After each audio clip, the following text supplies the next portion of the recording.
de sanidad. ¿De qué dije, hermanos? Algo así, hermanos, como un nuevo tratamiento espiritual para nuestra alma, para nuestra vida. Somos una iglesia sobreviviente. ¿Sabían ustedes eso?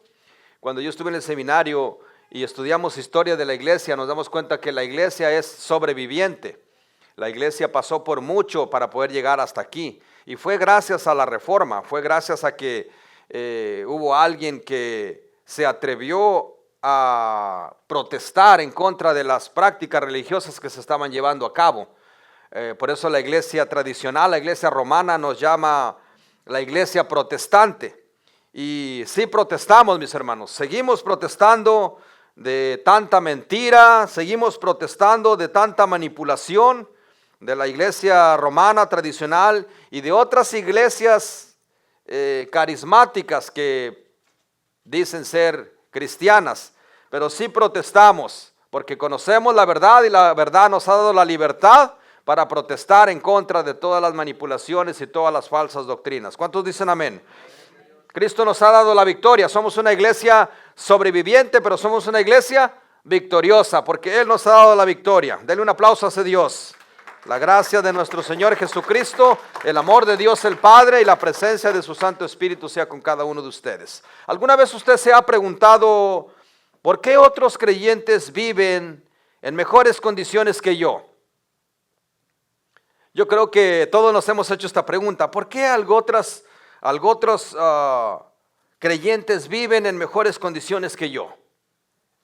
O peor aún, ¿por qué otros que ni son creyentes viven o están en mejores condiciones que yo? Esta es una pregunta muy común entre nosotros los cristianos, especialmente cuando estamos pasando por alguna tribulación. Decimos, ¿por qué a mí, Señor?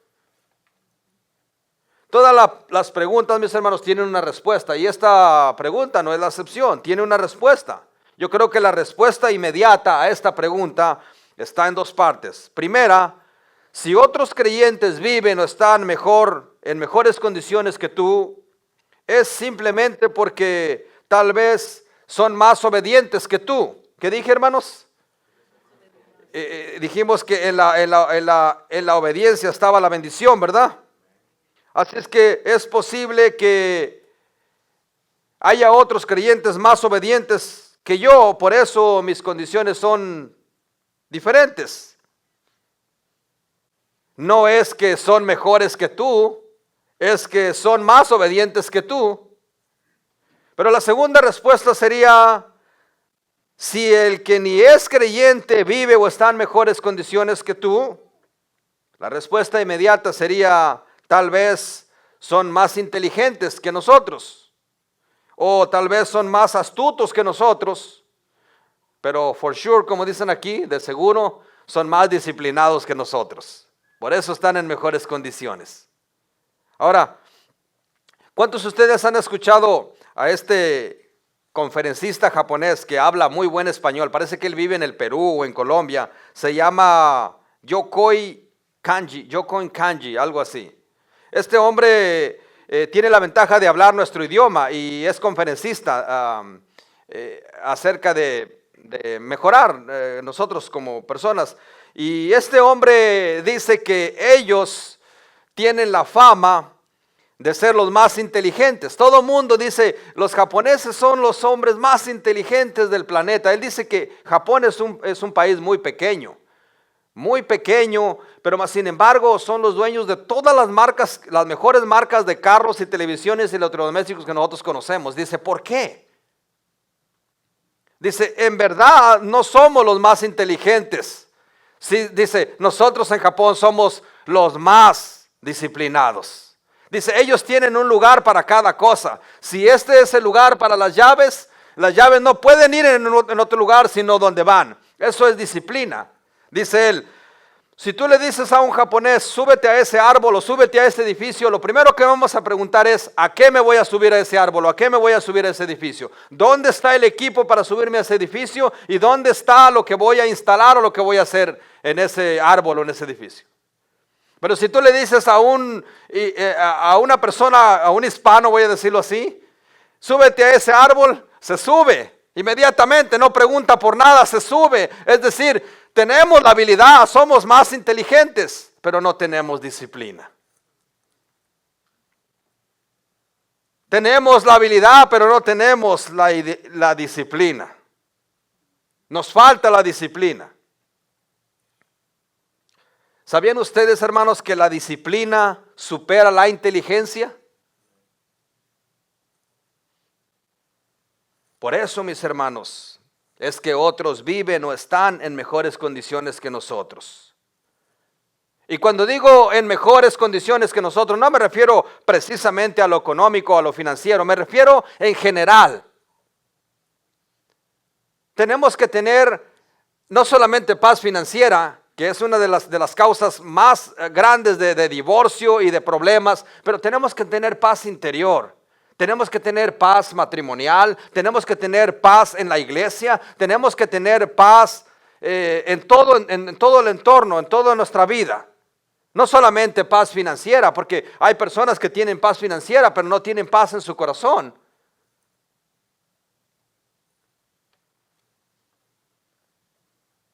¿Cuántos quieren ser disciplinados? Hebreos capítulo 12, ahí es donde vamos a tener el mensaje de esta mañana. Hebreos capítulo 12, esa es la base bíblica que tenemos para el mensaje. Antes de leer esta cita bíblica, les voy a dar el título del mensaje. El título del mensaje es Nuevo Comienzo, rumbo a la disciplina. ¿Cuántos dicen amén? Antes de leer la cita bíblica que está en Hebreos capítulo 12, ¿les dije o 11? 12, correcto. Voy a repetirles, a recordarles las 5 bases doctrinales del liderazgo de esta iglesia. Es importante. La primera base doctrinal que tenemos es que creemos que la Biblia es la palabra de Dios. Amén, hermanos. No creemos que este es un libro de manipulación para la mente del ser humano, como piensan otros. Creemos que la Biblia es la palabra de Dios. Es decir, no solamente la escribió, no porque la escribió el hombre no es correcta. La palabra de Dios es inerrante, quiere decir que no tiene ningún error, y también es infalible. Es la palabra de Dios, y dijimos esta mañana que era precisamente para la conducta de nosotros. Esa es la primera base doctrinal. Creemos que la Biblia es nuestra máxima autoridad. Amén, hermanos. Así es que si el pastor le dice algo que no es bíblico, tenga mucho cuidado. Nuestra máxima autoridad es la palabra. La segunda base doctrinal es que creemos en un solo Dios. ¿En cuántos dioses, hermanos? En un solo Dios en el cual existen 3 personas coiguales y coeternas: el Padre, el Hijo y el Espíritu Santo. Y es un solo Dios manifestado en 3 personas. Creemos eso firmemente. No podemos equivocarnos en eso. El Hijo no es el Padre no es el Espíritu Santo Santo no es el Hijo, pero sin embargo todos son Dios.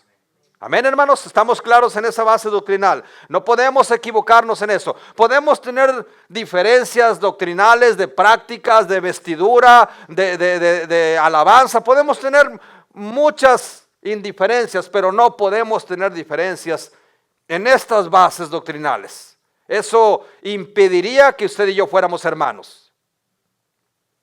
Número 3, también reconocemos que no hay salvación a través de nada que no sea Jesucristo. Amén, hermanos. Reconocemos que necesitamos un Salvador, que somos pecadores, aborrecemos esa naturaleza y también entendemos que hay salvación en Cristo. Este sacrificio que se hizo por nosotros era para el beneficio de nosotros, para alcanzar la salvación. Y usted diga, pero yo no fui el que pequé, el que pecó fue Adán, pero él era nuestro representante, él es el representante de la humanidad. Él pecó, nosotros estamos contaminados por ese pecado. Pero hay salvación en Cristo.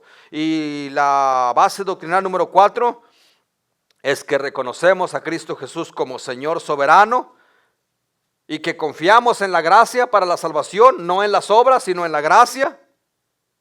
Y que también debemos de servirle con todo lo que tenemos, con todo lo que somos.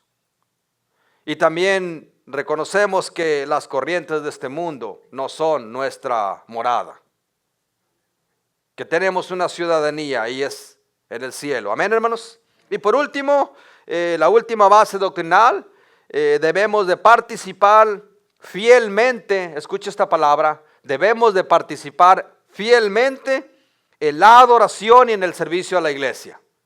Cuando dije fielmente me refiero a que no podemos fallar en la adoración. No podemos cambiar a un estilo diferente, no podemos adaptar a Dios a nuestros horarios, condiciones o situaciones, sino que debemos de participar fielmente en la adoración y en el servicio de la iglesia. Esa es una base doctrinal para nosotros como líderes de esta iglesia. Es decir, si usted es un líder, no puede estar fallando en cuanto al servicio y a la adoración. Sometidos en el Señor y en su gobierno, en las autoridades que Él ha delegado, y debemos de aceptar con gozo la disciplina. Por eso quería hablar de las bases doctrinales, porque debemos de aceptar con gozo la disciplina. Hermanos, el primer mandamiento que nosotros hemos quebrantado, o que el hombre quebranta hasta hoy en día, es el primer mandamiento. ¿Cuál es el primer mandamiento, hermanos? No tendrás dioses ajenos delante de mí, amarás a tu Dios con todo tu corazón. El hombre tiene infinidad de dioses. Por eso, hermanos, el desorden, por eso la necesidad de disciplinar a la iglesia.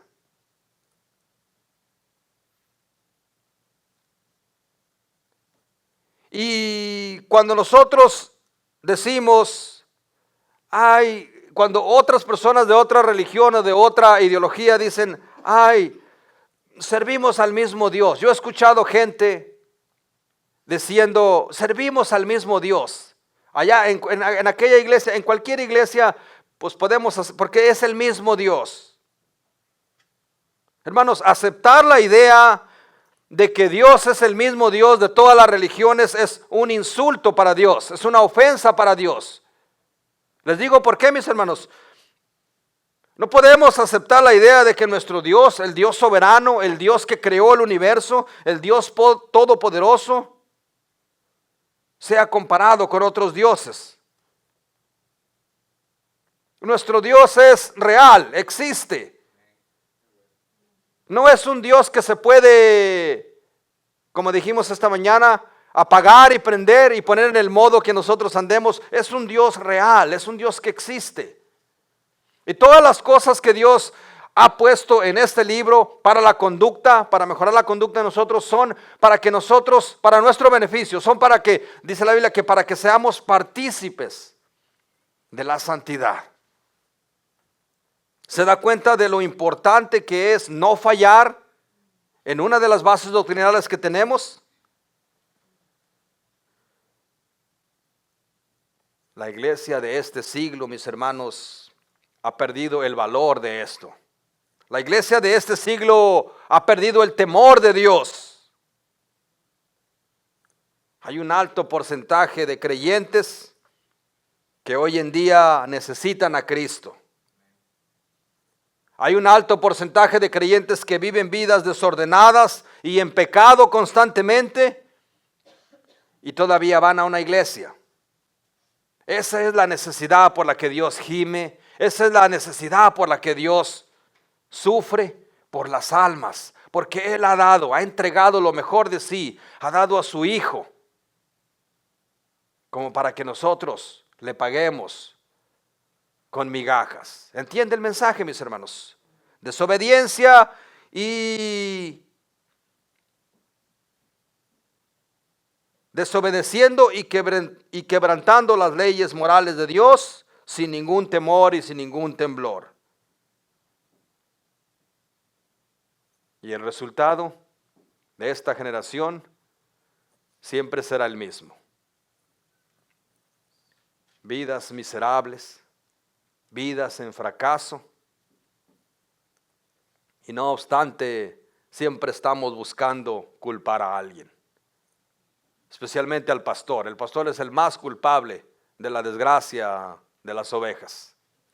Si es que el pastor, es que aquel, es que aquella.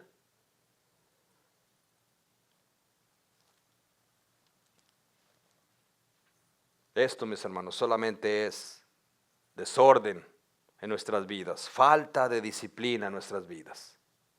¿Entienden el mensaje, mis hermanos? Uno de los problemas que enfrentamos con respecto a la disciplina, mis hermanos, es que relacionamos la disciplina más con el castigo que con el favor de Dios. Vamos a leer la cita bíblica que está en Hebreos. ¿La tienen, mis hermanos? Capítulo 12. ¿Lo tienen, mis hermanos? Sígalo con su mirada. Dice así: hijo mío. Bueno, voy a leer desde el 1, perdón. Por tanto, nosotros también, teniendo en derredor nuestro una tan grande nube de testigos, despojémonos de todo peso y de todo pecado que nos asida, y corramos con paciencia la carrera que tenemos por delante. Paciencia, mis hermanos. No se puede correr apresuradamente tratando de ganar. Se tiene que correr esta carrera con paciencia. Uno de los consejos que el pastor Vázquez me dio, me dijo: hijo, esta carrera no es de velocidad, es de resistencia. Tienes que tener la capacidad física, mental, espiritual, condición física, espiritual y mental para correr esta carrera, porque requiere paciencia, resistencia. Puestos los ojos en Jesús, el autor y consumador de la fe. Ese es otro de los problemas, que nosotros ponemos la mirada en todo menos en Jesús. Especialmente en la hermana que más defectos tiene, en esa ponemos la mirada, cuando nosotros no fuimos llamados ni para juzgar ni para criticar, sino para apoyar, para sostener a los débiles y para apoyarnos unos a otros. El cual, por el gozo puesto delante de él, sufrió la cruz, menospreciando lo oprobio, y se sentó a la diestra del trono de Dios. Eso significa victoria.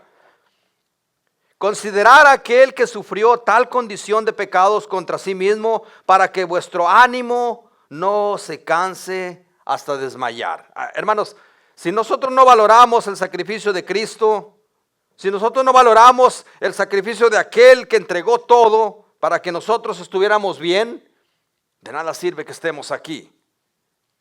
Porque aún no habéis resistido hasta la sangre, combatiendo contra el pecado, y habéis ya olvidado la exhortación que como hijos se nos dirige, diciendo: hijo mío, no menosprecies la disciplina del Señor, ni desmayes cuando eres reprendido por él. Porque el Señor, a quien ama, disciplina, y azota a todo aquel que ama y disciplina, y azota a todo aquel que recibe por hijo.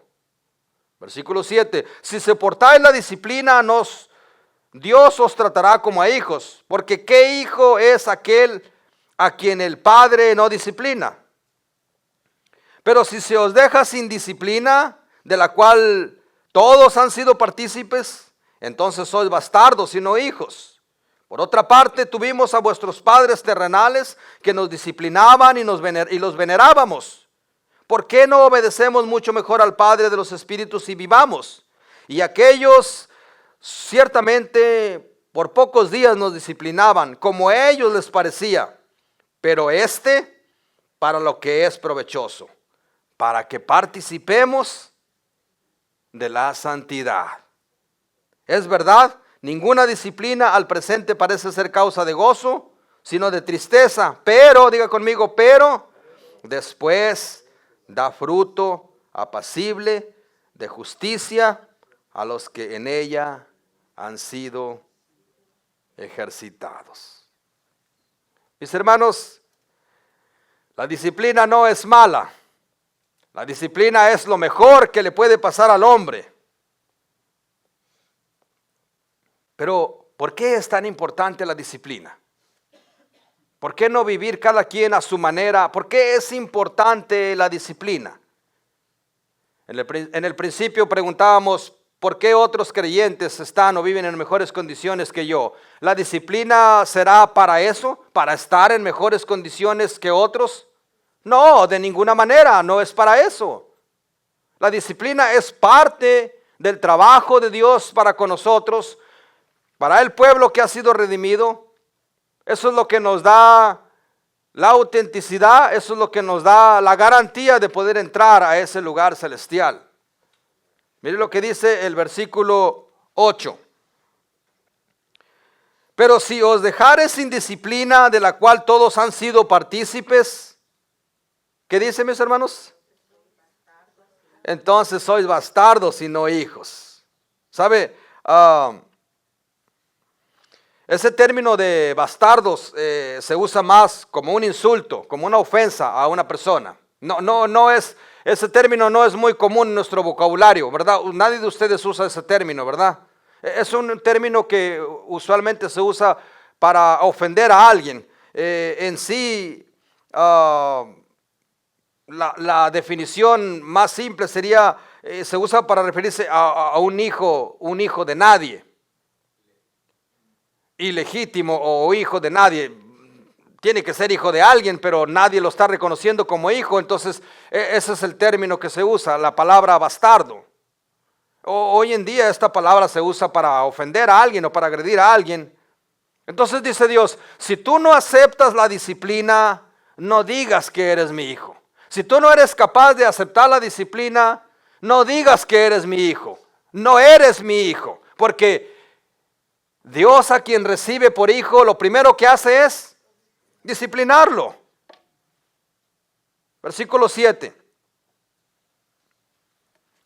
Vamos a ir un poquito hacia atrás. Si soportáis la disciplina, Dios os trata como a qué, hermanos? Como a hijos, porque ¿qué hijo es aquel a quien el padre no disciplina? Es decir, la disciplina es buena, la disciplina es lo mejor que le puede pasar al hombre. En cambio, si aceptas y si recibes y si te dejas disciplinar, Dios te va a tratar como ¿qué, hermanos? Como a hijo. Hermanos, ¿y qué le pudiera negar un padre a su hijo? Nada. Si aceptas la disciplina, entonces Dios te tratará como a hijo. ¿Qué te pudiera faltar, hermano, si Dios te tratara como hijo? ¿Sabía usted, esto es correcto, sabía usted que a nadie, en toda la Biblia, a nadie, ni a los ángeles, ni al pueblo judío, ni a nadie se le llama hijo más que a la iglesia? Juan 1:12 dice, a todos los que le recibieron, primero dice, a los suyos vino, mas los suyos no le recibieron, pero a los que le recibieron, a los que creyeron en su nombre, se les dio el derecho de ser llamados hijos de Dios. ¿Qué pudiera salir mal entre el hijo y el padre? Nada. Si el hijo se deja disciplinar, será un buen hijo. Dice Romanos 8:32, el que no escatimó ni a su propio hijo, sino que lo entregó. Hoy vamos a celebrar eso. Que Dios no escatimó ni a su propio hijo, sino que lo entregó. Cristo Jesús pasó por un estado de flagelación, de tortura, para que usted y yo estuviéramos así de contentos y de tranquilos como estamos ahora. ¿Eso tiene tan poco valor para nosotros? Tenemos que aprender a entender, hermano, los propósitos de todo. La disciplina es lo mejor que nos puede pasar, porque eso nos haría aptos para Dios. Debemos de aprender a entender que cada cosa que nos pasa tiene un propósito. La enfermedad tiene un propósito. La escasez tiene un propósito. Los contratiempos tienen un propósito. Los accidentes tienen un propósito. La muerte tiene un propósito. Muchas veces nosotros no entendemos, a veces maldecimos y decimos, este maldito tráfico y no entendemos que todo tiene un propósito. Para los que aman a Dios, para los que están en disciplina por parte de Dios. Dios está cuidando de nosotros. Usted no tiene la idea porque quizás no tenemos ojos espirituales que puedan ver todas las cosas y las maravillas y las guerras espirituales y todo lo que Dios hace para que nosotros podamos estar tranquilos, para que nosotros podamos estar seguros. Me gusta cómo lo expresa David, dice, caerán a tu lado 1000 y 10,000 a tu diestra y a ti no te llegará. Y eso no es una manipulación, eso es una palabra de Dios, eso es una promesa de Dios. Dice que el que habita al abrigo del Altísimo morará bajo la sombra del Omnipotente. Diré yo a Jehová, esperanza mía, castillo mío, mi Dios, en quien confiaré. Él te librará del lazo del cazador, de la peste destructora, de Donald Trump, de todas esas, del ICE. Te cubrirá bajo sus plumas y debajo de él estarás seguro. Escudo y adarga es su verdad. No temeré al terror nocturno, ni a saeta que vuela de día, ni a pestilencia que ande en oscuridad. Caerán a tu lado 1000 y 10,000 a tu diestra, mas a ti. ¿Por qué, hermanos? ¿Por qué eres tan especial para Dios? ¿Nada más porque le caíste bien? Hermanos, es importante que entendamos los propósitos de todas las cosas que nos están pasando. Las cosas no pasan es más, déjeme decir algo, nosotros no podemos evitar que pasen las cosas. Eso no nos da libertad. Fuimos llamados a libertad, no a libertad. Eso no nos da la libertad de andar como locos y de andar haciendo lo que querramos. Dice el Señor, no uses la libertad como algo para hacer, como ocasión para hacer el mal, úsala para hacer el bien.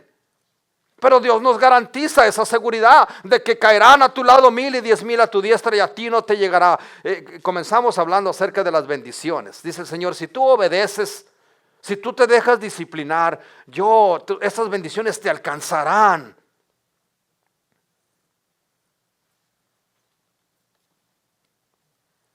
Todo tiene un propósito, mis hermanos. Los que aman a Dios, todas las cosas les ayudan para bien. Aún esas cosas insignificantes que parece que no son tan buenas, también esas cosas tienen un propósito en su vida. Me gusta cuando usted dice, Dios está tratando conmigo, con mi paciencia o con mi X. Eso es bueno, significa que estás escuchando la voz de Dios, significa que Dios está obrando, significa que está teniendo efecto la palabra de Dios en tu vida. Eso es bueno. Versículo 9, mis hermanos, vamos a bajar otra vez, bajamos y subimos. Por tanto, dice, o por otra parte, tuvimos a vuestros padres terrenales, ¿cuántos dicen amén? Que nos disciplinaban y los venerábamos. ¿Por qué no obedecer a nuestro Padre Celestial? Nuestros padres nos disciplinaban a su manera, como ellos podían, como ellos creían que era correcto, aunque no lo fuera. Por poco tiempo. ¿Por qué dice por poco tiempo? Hace poco me habló una persona y me dijo, pastor, me gustaría que hablara con mi hijo, necesito ayuda, mi hijo está rebelde. Le dije, ¿qué edad tiene tu hijo? Me dijo, tiene 17 años. Le dije, ya se pasó el tiempo de la corrección. No es tiempo para corregir un hijo a los 17 años.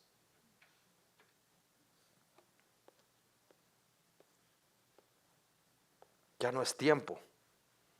La Biblia dice, instruye al niño en el camino. No dice al joven, no dice al viejo, dice instruye al niño en el camino. Para cuando sea viejo. Cuando yo miro a los chiquitines aquí corriendo y todo, bueno, es parte de la naturaleza de los niños, pero la otra vez miré a un niño tirando una basura y le dije, recoge la basura, me dijo, no, es falta de disciplina. Solamente tenemos que enseñarle a los niños, tenemos que disciplinarlos. Mire, nosotros somos una generación disciplinada. Cuando dije disciplinada no me refiero a que somos las personas más ordenadas del mundo, no. Nosotros somos una generación disciplinada. A nosotros se nos dio vara y cinto y chancla voladora, diría Rafa. Esa que se va así, le pega a uno y se regresa a la mano de mamá. Mira, Esthercita parece que todavía la pone en práctica con los nietos. A nosotros nos dieron chancla, a nosotros nos dieron cinto. Los niños de hoy son de porcelana. ¿Sabe qué es lo más triste? Es lamentable si usted no disciplina a sus niños ahora. Porque ¿sabe qué es lo más triste? Escuchen bien, hermanos, esto no es en contra de usted. Si usted no disciplina a sus niños ahora, esto es lo que va a pasar. Alguien más los va a disciplinar en el futuro. Y eso es cruel. Eso duele. Eso va a doler. Va a lamentar usted de no haber disciplinado a sus hijos ahora. Deles vara, deles chancla. Enséñeles quién tiene la autoridad. Si no quiere sufrir mañana, si no quiere ver a sus hijos sufriendo. Hay un hombre amigo mío que es hermano. Su hijo le faltó disciplina. Lo quisieron disciplinar a los 15, 16 años, cuando su hijo ya se había formado en una etapa de rebeldía. Faltó amor. Ustedes saben que los jóvenes, hay una transición en los jóvenes en los que empiezan a cambiar, a luchar internamente, a crear su identidad. Y cuando los padres no sabemos eso, es un conflicto, es un problema. Tenemos que saber tratar esa situación, sabiendo que es algo natural, que están pasando. Pero cuando nosotros estamos al tú por tú con los hijos están tratando de crear su propia independencia. Nosotros tratamos de no perder esa independencia y seguirlos manipulando, controlando, y ellos están tratando de separarse para comenzar a ellos a tomar decisiones. Si no sabemos tratar esa situación, vamos a fracasar. Este hombre perdió la autoridad sobre su hijo. Y llegó su hijo una vez en estado de embriaguez y drogadicción a su casa. Llegó como un león rugiente, buscando a quien despedazar, no importara aquí si fuera mamá o fuera papá. Entonces su hermano mayor le dijo: "Pa, háblale a la policía". Y el papá le tuvo que hablar a la policía. Llegó la policía a su propia casa para arrestar a su propio hijo, y su padre lloró amargamente. Y su hijo lo abrazó y le dijo: "Déjalo, pa, que se lo lleven. Si no lo dejas, lo van a matar allá afuera". Hermanos, falta de amor, falta de disciplina. Y cuando digo falta de amor, no me refiero a esos apapachos y esas caricias que usted le da a su niño. Me refiero a amarlo de verdad. Si usted lo ama, corríjalo, porque de lo contrario, alguien se lo va a corregir. Tenemos una corregional para jóvenes. Alguien se lo va a corregir en el futuro. Se lo digo de todo corazón. Los niños pueden correr, los niños pueden brincar, pero no deje que sus niños hagan con usted lo que ellos quieran y le griten y le digan: "No, no lo voy a hacer". Hábleles con amor, díganle: "Lo debes de hacer, esto es bueno". Enséñele. Me tocó recoger a mí la basura porque el niño no la quiso recoger.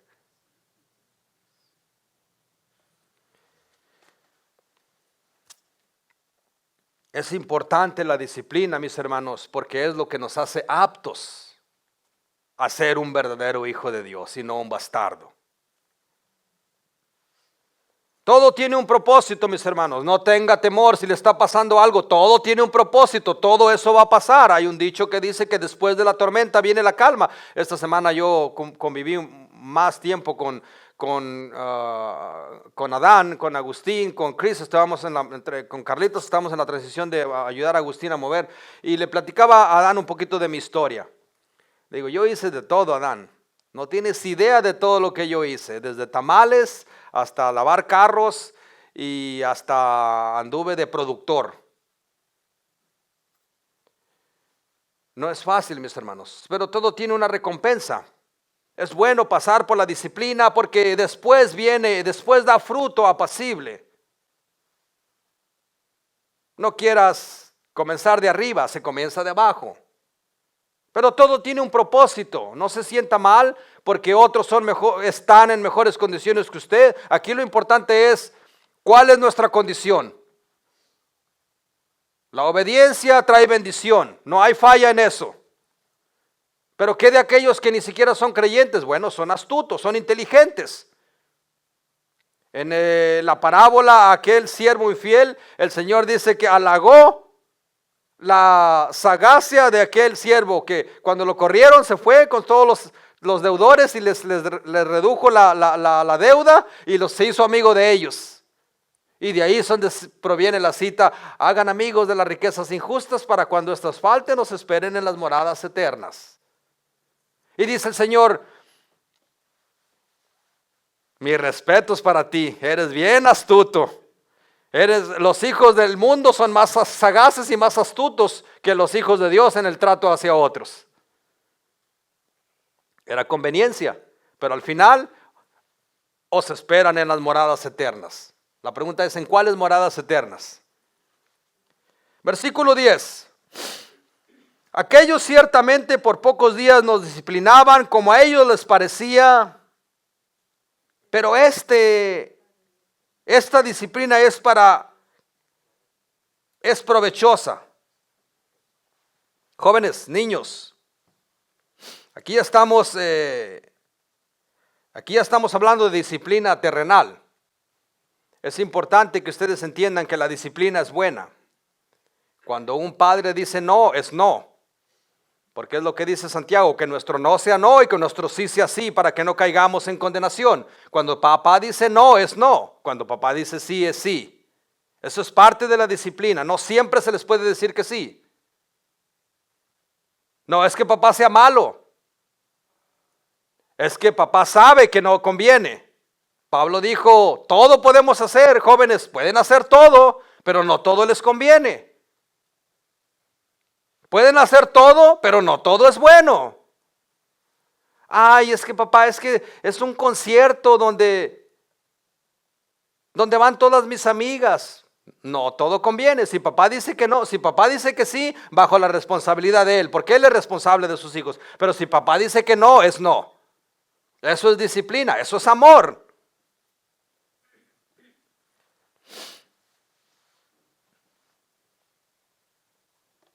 Nosotros somos una generación disciplinada. A nosotros se nos enseñó de otra manera, con vara y con cinto y con chancla voladora. Y nosotros no criticamos la educación que nos dieron nuestros padres, al contrario, los veneramos, al contrario, agradecemos que Dios nos haya o que nuestros padres nos hayan disciplinado, porque por esa disciplina somos lo que somos. Si no, no estuviéramos aquí. O quizás sí, desde allá nos hubiera sacado el Señor, pero por eso somos lo que somos. Por la corrección que los padres nos dieron. ¿Quiénes de ustedes critican la disciplina que le dio sus padres? Oh, mi padre fue bien malo, no, me pegaba. Sí, algunas veces los padres cruzan ese límite. No tenga miedo pegarle a sus niños, pero tampoco lo agarre a palos como piñata. Ah, pero es que hoy comió bastantes dulces, a ver si le saco dulces. No, tampoco. Mejor compre una piñata y dele. Pero hermanos, hay que disciplinar a nuestros hijos. Tengo un pariente que tiene un niño pequeño y este niño es tremendo. Y le digo yo a mi esposa, ¿y cómo le dices a tu primo que corrija a su niño? Va a decir, ¿a usted qué le importa? Pero le digo, este niño todo lo que necesita son dos cinturonazos. Quitarle el calzoncillo, dale 2 cinturonazos y de ahí se compone ese niño. Le digo yo a las personas, si algo me duele es haberle pegado a mis hijos. Pero valió la pena. Valió la pena. Quisiera cambiar eso y a la vez no. Valió la pena. Vale la pena corregirnos. Ahora, Dios está tratando con nosotros como adultos, como hijos espirituales. Dios está tratando de la misma manera como nosotros creemos que es correcto disciplinar a nuestros hijos. Dios está tratando de la misma manera con nosotros. Porque Dios no quiere que seamos hijos arrimados. Dios no quiere que seamos hijos ilegítimos. Dios no quiere que seamos hijos bastardos. Dios quiere que seamos hijos naturales, íntegros o espirituales de Él. ¿Vale la pena la disciplina, mis hermanos? Claro que sí vale la pena.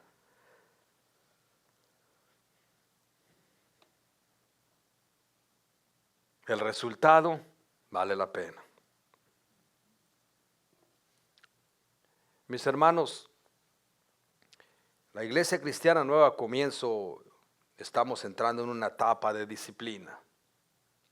Y eso es lo mejor que nos puede pasar como iglesia. Yo creo, mis hermanos, sinceramente que nos hemos estancado. Y todo eso, hermanos, es a causa del desorden y de la falta de disciplina de nosotros primero como matrimonios, como familias y también como hermanos. El que cada quien haga lo que quiera, el que cada quien venga cuando quiera, es desorden, es parte. No estamos cumpliendo ni siquiera con las 5 bases doctrinales que tenemos como iglesia. Eso es una falta de respeto para nosotros los líderes de la iglesia y para Dios. Tenemos que crear conciencia de las cosas que tienen verdaderamente valor.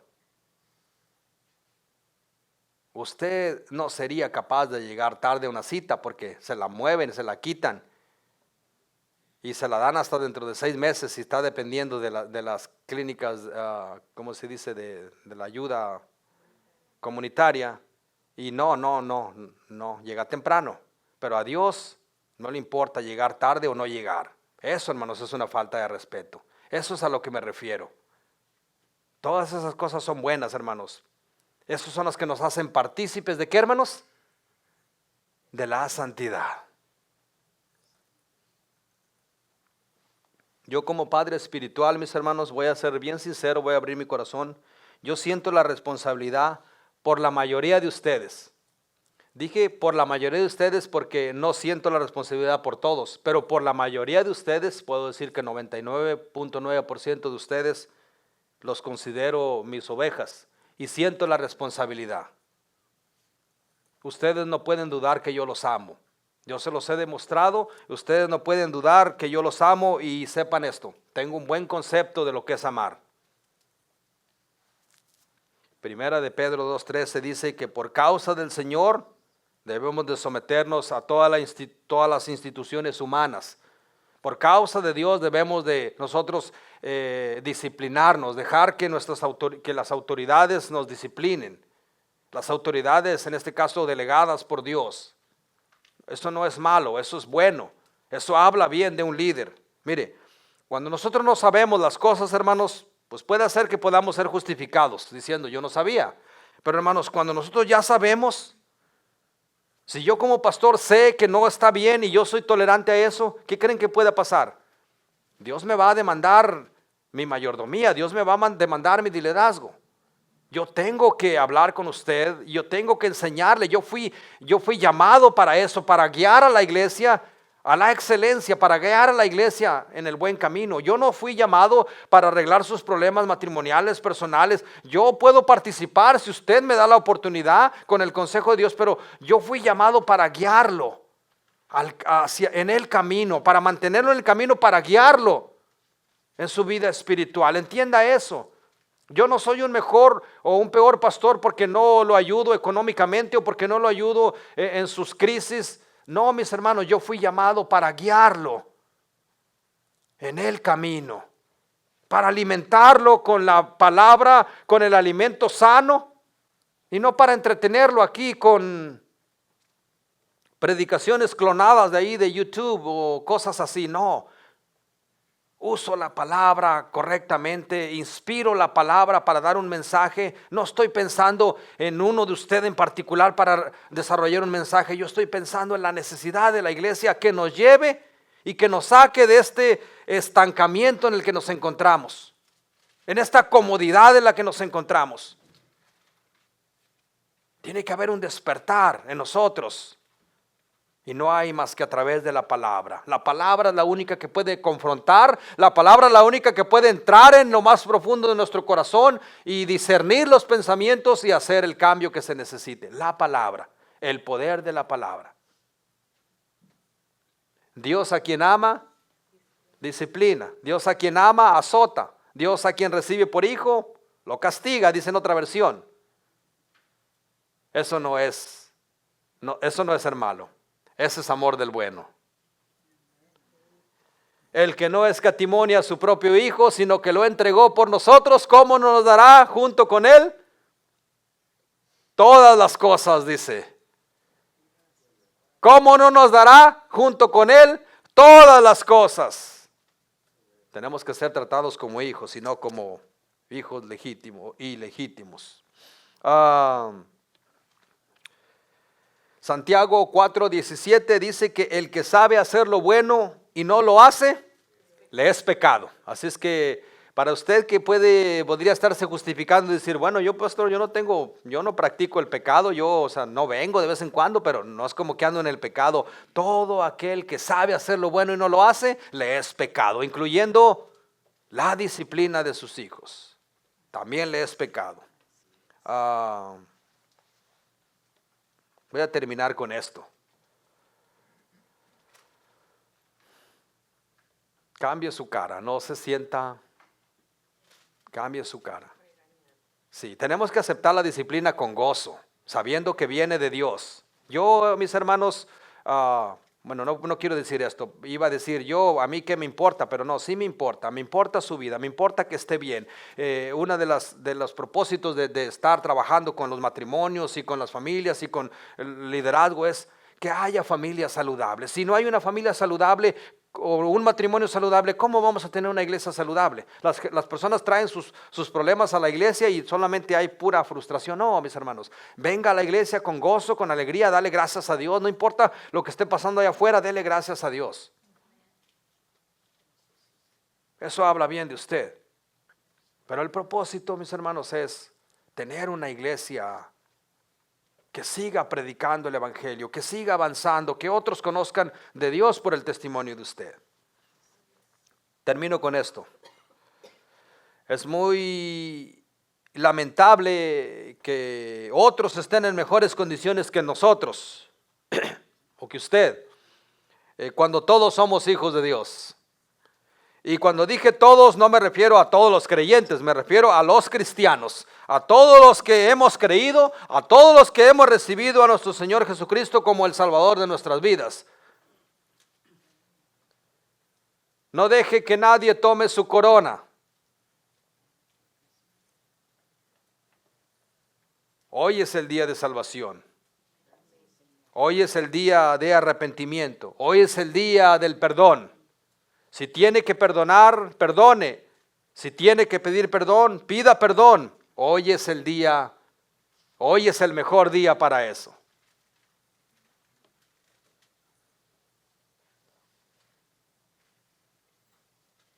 Lo voy a pensar, dice Vanessa. ¿Sabe? Usted tiene que empezar por perdonarse usted mismo. Porque muchas veces usted mismo cree que no merece la gracia de Dios porque ha hecho tantas cosas malas que no cree que tiene perdón. Usted tiene que empezar por perdonarse usted mismo primero. Para que usted pueda perdonar a los demás, tiene que perdonarse usted mismo. Tiene que haber experimentado el perdón de Dios. ¿Cuántos han experimentado el perdón de Dios? Ustedes saben lo que es que Dios haya dado su vida para que nosotros tuviéramos perdón. Cuando nosotros estábamos condenados a la muerte eterna. Si usted ha experimentado el perdón, no debe de tener dificultad para perdonar. Perdónese a usted mismo. Quizás usted está teniendo dificultad en el primer paso, que es perdonarse a usted mismo. A veces uno se culpa de los fracasos o de las cosas que hay en el pasado. Nosotros no podemos estar viviendo del pasado. El pasado es historia, ya pasó. Tenemos que aprender a vivir cada día, cada momento, disfrutar como si fuera el último. ¿Qué nos garantiza que mañana no nos moriremos? Disfrute de la vida. No vale la pena contiendas, no vale la pena desacuerdos, no vale la pena. No entre hermanos. ¿Está considerando la vida eterna? ¿Ya pensó qué va a hacer con el hermano o con la hermana que no le cae bien? ¿Ya pensó cómo lo va a hacer? Diga, bueno, el Señor va a borrar mi mente y ya no me voy a acordar. Pero esto es una práctica para la eternidad. Considere eso como parte de la disciplina.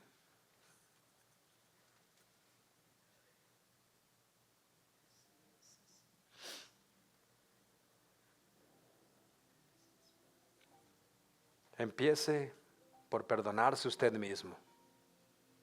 Porque Él ya lo perdonó. Perdónese usted mismo.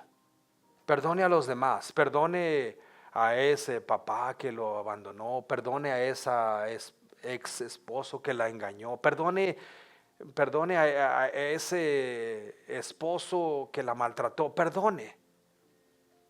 Ya él la perdonó. Ya Él lo perdonó. Esa es la importancia del cristianismo. El poder experimentar el verdadero amor, el poder practicar el verdadero amor, el poder experimentar el perdón y el poder experimentar el perdonar a otros. ¿Sabe? El perdón tiene un poder sobrenatural. Un poder que libera nuestra alma y libera también el alma de aquel que nos agredió. Dice el Señor, si alguien te ofendió, ve y pídele perdón. ¿Yo? Que venga Él a pedirme perdón a mí. Pero Dios, Cristo Jesús, marca la diferencia. Cuando uno va, hermano, yo lo he experimentado.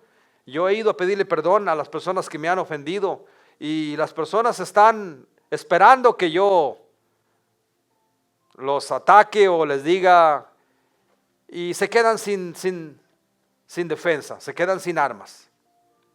Y lo único que produce el perdón es quebrantamiento y sanidad en el corazón. Perdone, mis hermanos. ¿Tuvo una mala experiencia? Todos la hemos tenido, de diferentes índoles. Perdone, deje ir eso.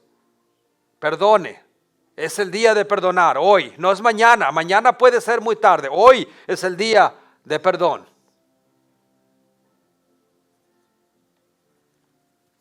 Si aún estás haciendo el mal, si aún consideras que estás en pecado, arrepiéntete.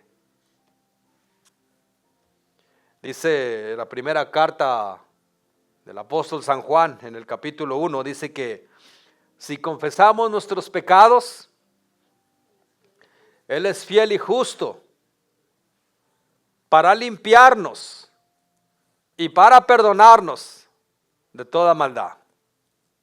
Si confesamos.